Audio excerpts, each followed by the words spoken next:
Ibu. Sri Fayani, hadir Bu. Nurul Izzatun Aulia, hadir Bu.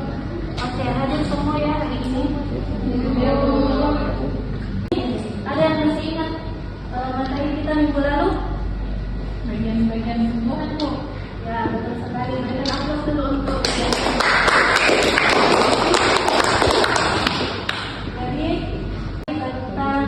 bagian-bagian tumbuhan seperti akar, batang, bunga, dan lain-lain.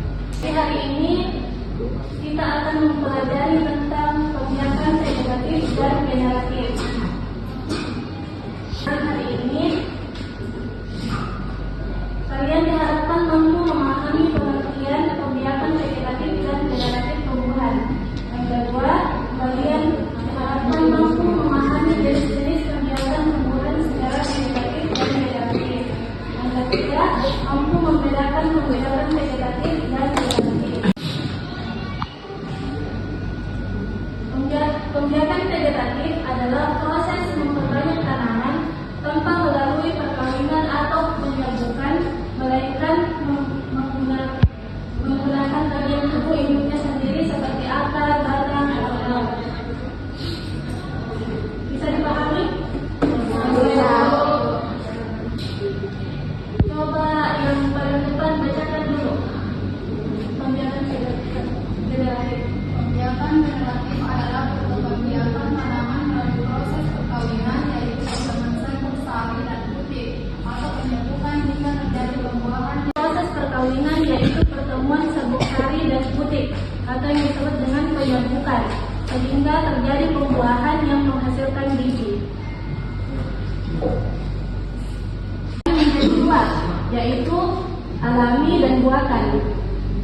Pembiakan secara alami itu terjadi secara alami melalui adapun pembiakan vegetatif buatan yaitu dilakukan oleh manusia untuk memperbanyak tumbuhan secara sengaja. Contohnya yaitu stek, okulasi, dan cangkok. Sampai sini ada yang mau ditanyakan? Bukan silang, sabuk sari dari bunga satu jatuh ke putik bunga lain tapi masih satu jenis atau tanaman sejenis. Hanya hasil rekayasa.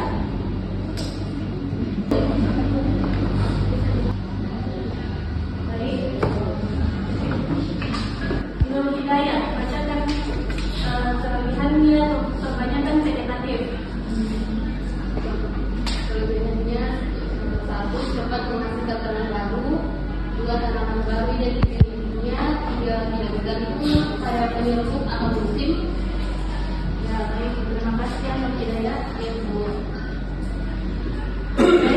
kebanyakan vegetatif itu memiliki kelebihan dan kekurangan.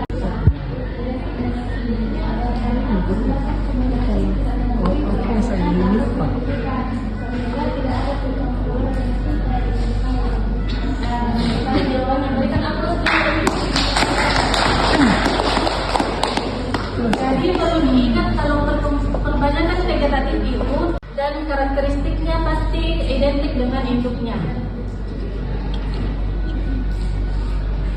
Baik, Ibu lanjut ke materi.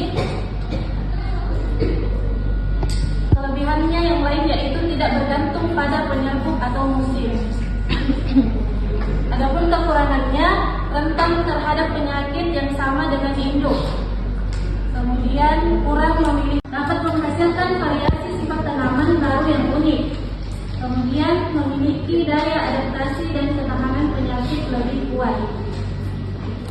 Mudah disebar ke berbagai tempat. Adapun kekurangannya yaitu waktu berbuah lebih lama, sifat tanaman bisa berubah dan tidak sama persis dengan induknya. Berbeda dengan perbanyakan vegetatif itu, sifatnya itu persis dengan induknya. Sedangkan generatif itu bisa tidak sama persis dengan induknya karena dia memiliki variasi genetik. Perbiakan tanpa melalui penyerbukan atau perkawinan, sedangkan perbiakan secara generatif itu melalui perkawinan atau penyerbukan yang menghasilkan biji. Baik, jawabannya sangat benar ya. Berikan aplaus dulu untuk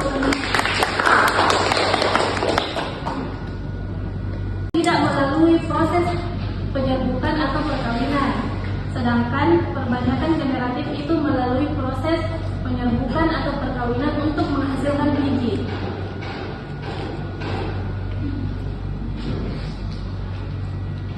Baik, kita sudah berada. Tumbuhan dibagi menjadi dua cara, yaitu vegetatif dan generatif.